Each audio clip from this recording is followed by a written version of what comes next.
Өглөөний мэнд төргийа бүгдэнд нь. Байнгын орооны дарга хэрхэн шүү дээ. Дэлхийд дахина захим спортын төрөл маш хурдтай хөгжиж, зах зээлийн нэгэн томоохон орон зай бий боллоо. Энэ төрлийн спорт нь 1970-аас 80 онд видео тоглоом гарч ирсэн үеэс эхлэн өнөөдрийг хүртэл хөгжөхдөө дэлхийд даяар мэрэгжлийн лигүүд байгуулагдаж, үзэгч дэмжигчдийн тоо олон саяар хэмжигдэж, шагналын сан ч гэсэн энэ хэмжээгээр өсөж, мөн 2002 онд Азийн наадмын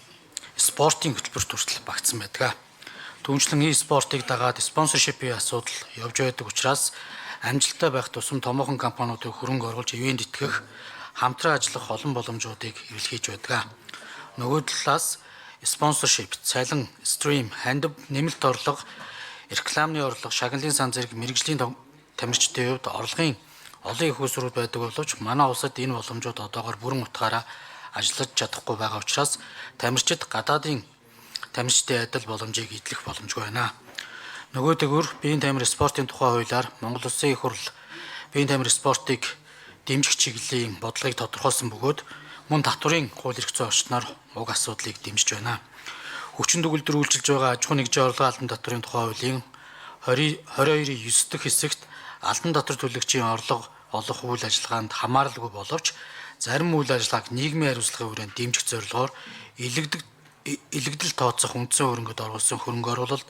харилцан хамааралгүй бусад этгээд олгосон санхүүгийн дэмжлэг, хандивын зардлыг тус хуулийн 21 заасны дагуу ноогдуулсан албан татвараас хасаж хөнгөлөхөөр заасан бөгөөд үүнд спортын барилга боломж барих, ашиглах, олимпийн төрлийн тэмцээн зохион байгуулах, Монголын үндэсний олимпийн хороо, Монголын үндэсний параолимпийн хорооны бүртгэлтэй олимпийн төрлийн спортын холбоо түүнд бүртгэлтэй баг мэрэгжлийн тамирчин дасгалжуулагчд олсон санхүүгийн дэмжлэг хамаарч байна.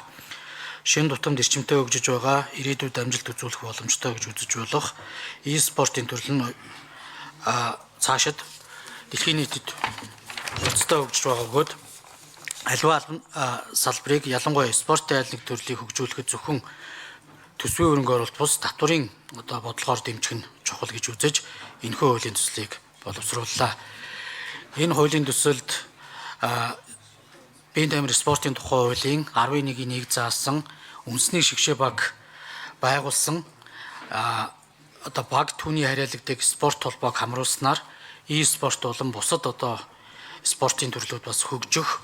энэ аж ахуйн нэгжийн орлогын албан татвараас